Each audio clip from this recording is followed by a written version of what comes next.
Every gilded cage is built with walls of comfort. The only question is what you're paying for them.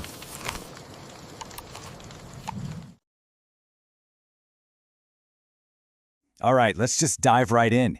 We're about to peel back the curtain on the choices you make every single day. You probably think you're in the driver's seat, right? But what if I told you the roadmap was designed by someone else, offering you 1,000 scenic detours that all lead back to the exact same place? So this brings us to the big question, this central paradox of modern life. We have more options than any humans in history, so why does so many of us feel, well, powerless? We're going to unpack how this engineered flood of trivial choices has become one of the most powerful tools of control today. First up, let's just look at the world we're swimming in.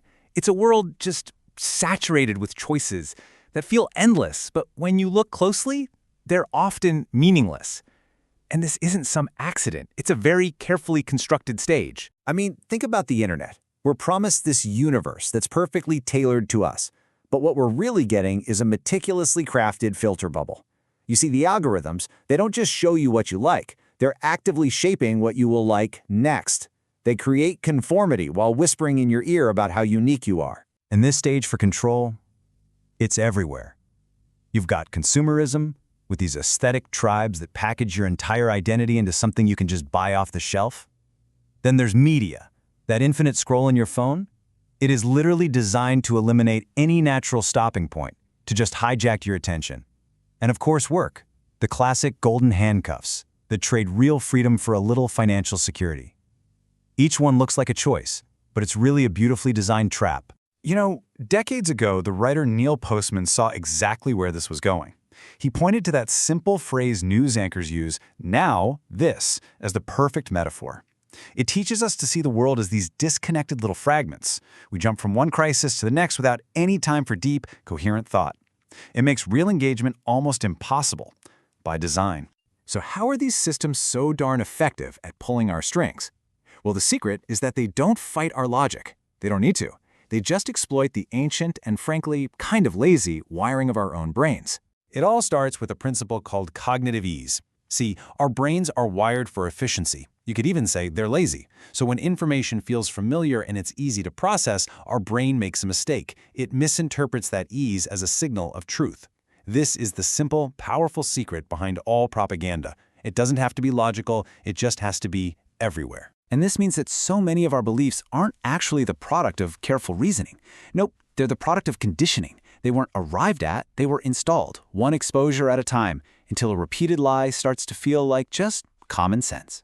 Then you have something called the confidence heuristic. We are wired to follow the most confident voice in the room, not necessarily the most correct one.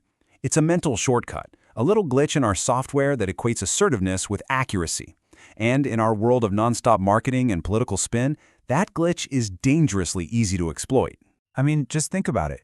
Demagogues, high-pressure salespeople, they don't persuade you with facts. They hypnotize you with their tone. Their absolute certainty is specifically designed to override your own internal compass to make you doubt your own hesitation and just go along with it. And this leads us right into a classic persuasion tactic, the foot in the door technique. It starts with a tiny request, something that's super easy to agree to. But that first yes creates this internal pressure inside you to stay consistent. So with each new, slightly larger request, it becomes harder and harder to say no without contradicting yourself. You're just walked down a path of compliance, one small yes at a time. Okay, so what happens when you take these timeless psychological tricks and you supercharge them with modern technology and then deploy them on a global scale? This chart here really maps out a critical evolution. You know, old school propaganda was like a carpet bomb. It hit everyone the same way. Today's AI-driven manipulation, it's a sniper rifle. It's hyper-personalized, it's delivered at machine speed, and it learns from every single interaction. The goal isn't just to shape group opinion anymore, it's to engineer your individual behavior. The economic engine driving this whole machine is called surveillance capitalism. And you have to understand, it's a fundamentally new logic. The goal isn't to sell products to you anymore. It's to sell certainty about you to others. Your clicks, your conversations, your entire life, it's all become free raw material for products that predict and then shape your future behavior for a profit. And you know, even before the digital age, Noam Chomsky showed how this works in the mass media. He identified these 5 filters, things like who owns the company and pressure from advertisers, that quietly shape the news. They ensure that even in a so-called free press, the range of what's okay to debate is narrowed down to favor the powerful, not by force, but by the very structure of the system itself. Look, this isn't just theory. There is a specific, repeatable playbook that powerful corporations use to structure our world and, to limit our meaningful choices. And this playbook really has 3 core moves that all work together. First, control the market to get rid of any alternatives. Second, control the political process to write the rules in your favor. And finally, and this is key, control the story so that your dominance seems natural, like it was always meant to be. Monsanto is just a stark example of this market control. By patenting GMO seeds and then legally banning farmers from saving those seeds, they didn't just sell a product, they engineered total dependency. A farmer's choice was eliminated at the most basic level. And here we see an extreme but really powerful example of political manipulation. When Guatemala's democratically elected government threatened the United Fruit Company's business model, what did the company do? It didn't compete harder on the market. It leveraged its deep connections to the U.S. government to literally overthrow that government. And this just highlights the sheer power of narrative management. It's all about creating a distracting spectacle. For decades, what the public saw was the fun, friendly image of Miss Chiquita. And this incredibly powerful branding effectively hid a much, much darker history. It proves that the story you're told is often designed specifically to stop you from looking for the truth. Okay, this all paints a pretty bleak picture, I know. And it leads to the final and, let's be honest, the most important question. If the game is rigged, how can we possibly break free? Well, here's the good news. We're not helpless. The first and most critical step is just awareness.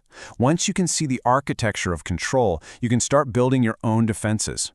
Building cognitive resilience is an active process. It moves from that internal work, like sharpening our critical thinking and learning to spot these tactics in real time, to external action. It means supporting independent media. It means advocating for a digital world that's actually designed to inform us, not just influence us.